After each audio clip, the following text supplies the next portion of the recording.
Apparently, it's cool for athletes to get political as long as they're white and conservative. Pleasure to introduce the 45th and 47th President of the United States of America, President Donald J. Trump.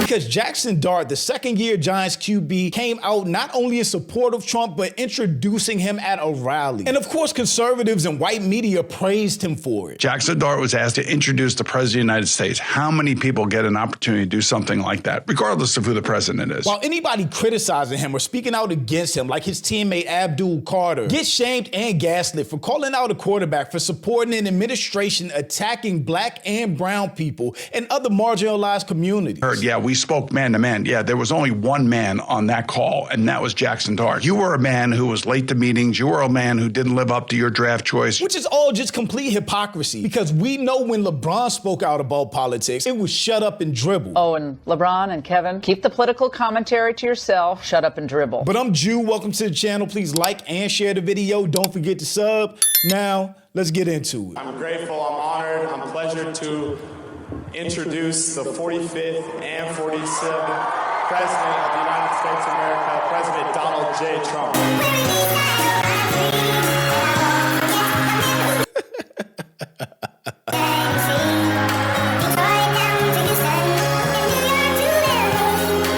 His teammate Abdul Carter, who I'm sure was shocked by seeing his quarterback go to a Trump rally and introduce him, which is crazy in context considering who Donald Trump is, how unpopular he is, the things that he's done to hurt black people and to set back the black community. But your teammate is supporting all of that. So he tweeted, "Thought this shit was AI. What are we doing, man?" Which caused a whole shitstorm around Abdul Carter, Jaxson Dart, and this whole situation. With white media like Boomer praising Dart while shitting on everybody else, especially Abdul Carter. And of course, Boomer addresses all of this without the context of who Donald Trump is, how unpopular he is, him being listed in the Epstein files, him taking us to a war with no reason for Iran, his Supreme Court diminishing black voting rights, firing more black federal employees than ever before in history, forcing the Smithsonian to change how they tell the history of America by excluding how bad slavery was. You really can't sugarcoat how bad, how racist, or how white supremacy coded this administration is. This was a real error on the part of Abdul Carter, not on the part of Jaxson Dart.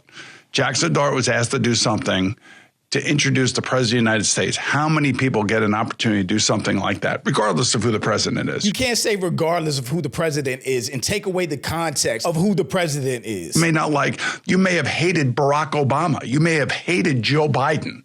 You know, and some guys didn't want to go to the White House because they didn't like those presidents, just like other guys didn't want to go to the White House because they didn't like President Trump, you know, but to put this out like a child on social media is ridiculous. Somebody like Jaxson Dart does something publicly, like introducing Trump, hugging him on national television, but Abdul Carter is wrong for tweeting about it. He didn't even say anything crazy. If something happens in public, then address it in public. Yeah, we spoke man to man. Yeah, there was only one man on that call, and that was Jaxson Dart.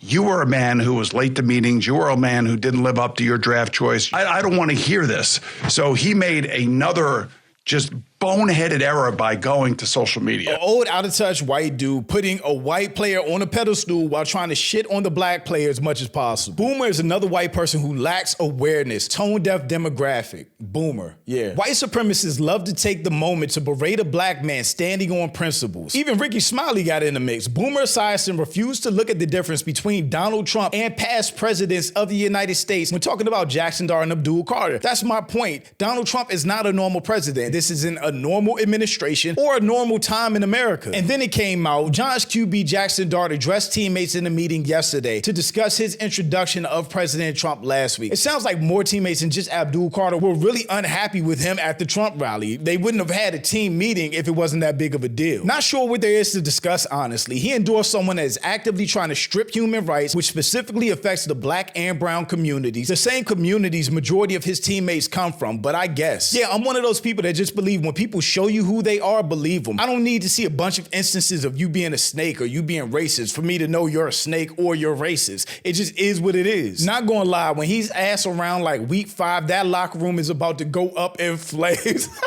I'm a Commanders fan, so hopefully it don't take till week 5. Hopefully they're ass the whole season. His teammates shouldn't have put it behind them, but they really don't have much of a choice. A good leader wouldn't put them in that position. Right. What a lot of people are just refusing to acknowledge about this whole situation. It's not that he's conservative. It's not that he's Republican. It's the Trump support. It's the MAGA support. It's not as simple as Republican and Democrat. He wouldn't have had these conversations if the president had any standards and operated as a decent man. Kevon Thibodeau pulled Jaxson Dart to the side at OTAs today and was very emotional as he spoke to him. It is believed that this was due to Jaxson Dart recently introducing President Trump. For me, there's nothing to speak about. There's nothing I need to tell you that you're going to get or understand that you didn't already know before you made that decision. I'm not trying to convince you to not like Trump or not be MAGA. I just know where I stand with you moving forward. Can the Pivot fellas share their thoughts on this? Partisanship isn't as simple as it used to be. It's no longer just about whether you're a conservative or a Democrat. That's changed. It's very polarizing now. It's extremism more so than it is whether or not you support a list of legislative ideals. But it's deeply intertwined with race at this point. One side is trying to destroy the rights and liberties of one group of people. But where if you support MAGA, you support their policies, which means you support taking the human rights of women, gays, trans people, black people, immigrants, everybody. In the president or when a regime seems to continuously empower or invoke things that hurt a certain community, I think this is why you now have this conversation. I, too, agree that Abdul Carter could have handled it a different way. I'm sure there was some shock in seeing this because he probably... Why did he have to handle it a different way? Jaxson Dart wasn't shy about going in front of the whole world, supporting, endorsing, embracing Donald Trump. Why does everybody else have to be quiet in their response to that? I'm sure there was some shock in seeing this because he probably feels like he knows Jaxson Dart.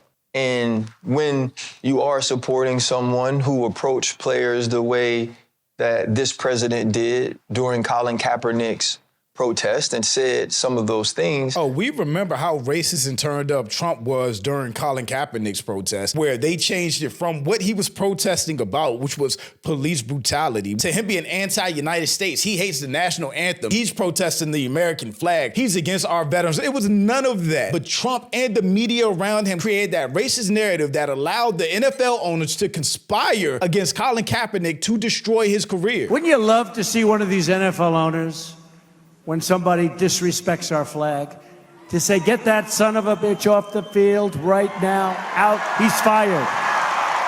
He's fired! There are going to be some feelings in certain communities and in the black community and amongst some of the black players as well. The NFL is like 55 to 60% black and like 25% white. Therefore, the majority of locker rooms are going to be black people. Not saying there aren't black conservatives, but you can imagine what he did as the leader of the team, upsetting any locker room. When you do support that politician or the president, you have to be aware of that. Now, I always say this, all my friends ain't my teammates, all my teammates aren't my friends. We don't have to believe in the same thing. Jaxson Dart seems like a really cool kid to me, young man.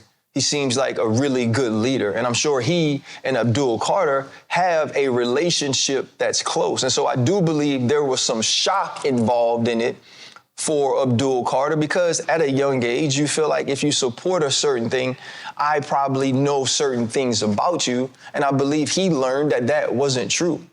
Hopefully they were able to have a conversation and talk about their foundations, talk about their actual relationship, and talk about what their goal is going forward. My beef with this is folks assume a conversation still needs to be had with people who support that man. As a black queer woman, no, I'm done conversing with folks, especially white men, about that guy. Fuck that. Why is the onus on me to talk about your choices? Facts. And it's no surprise with all the pressure and everything going on. Abdul deleted that initial tweet and then tweeted, me and JD6 are good. We spoke earlier as men. Y'all can keep y'all narratives. It really shouldn't have been Abdul Carter saying that. It should have been Jaxson Dart announcing that to the world. Since the world attacked Abdul Carter, it should be the quarterback having his teammates back, since he started all of this in the first place. I really think Lauren Rosenberg had a good take on this as well. People who look like Abdul Carter and who have a name like Abdul Carter are under attack by the person who his starting quarterback chose to go out and introduce. And yet you sit there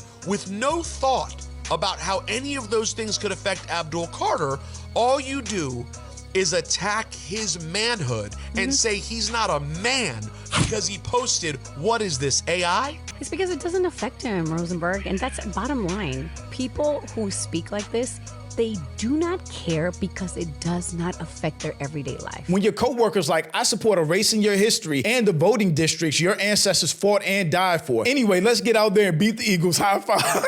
That chemistry in that locker room is done. The hypocrisy with this whole situation is really expected at this point in time. Whatever support Trump gets is going to be praised by the media at this point. Whatever criticism he gets is going to be downplayed or attacked. And this is really a perfect example of how media treats white and black players different. When they're white, it's cool to be in politics. When they're black and have a political stance or don't agree with the current administration, they're demonized and derided for it. But thanks for watching. Y'all let me know what you think about all this in the comments. Also, make sure you check out the next video. And don't forget to follow me on Instagram for behind the scenes and life stuff. And I'll catch you next time. Peace.